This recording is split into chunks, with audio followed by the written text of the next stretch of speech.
tout le monde en fait. Je vois que Somfy, le spécialiste des volets roulants, a annoncé un partenariat avec Orange.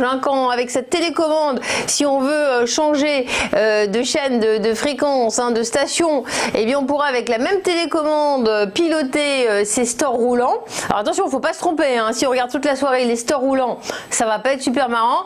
Mais Bernard, parlez-nous de Somfy. Exactement, Fabienne. Donc effectivement, Somfy, c'est bien, alors c'est le numéro 1 mondial pour la conception, la fabrication et tout ce qui est justement les moteurs, les automatismes, les ouvertures, donc les fermetures. Et surtout, ce qui est très intéressant, c'est que Somfy a donc publié des résultats qui montrent sa très très forte résilience dans une période et un contexte économique qui est très compliqué justement pour tous les industriels.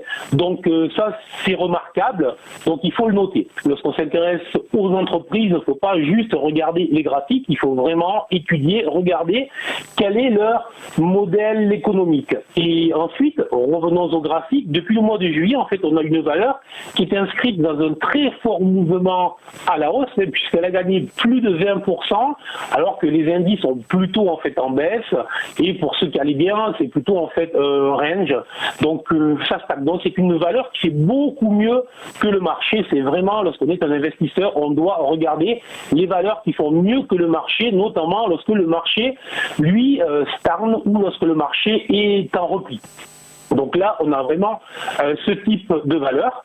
Et on va remarquer aussi que depuis 5 ou 6 séances, la valeur accélère très fort. Donc là, lorsqu'on a une valeur qui est en hausse remarquable, que les indices stagnent ou que les indices baissent et que cette valeur accélère, je conseille plutôt de se montrer méfiant, c'est-à-dire très positif sur la valeur, mais plutôt se dire si j'ai la valeur en portefeuille, mais j'en profite pour sortir sur force. C'est ce que l'on appelle je sors sur force au moment où tout le monde en veut. À ce moment-là, je sors parce que c'est souvent un point haut qui se produit.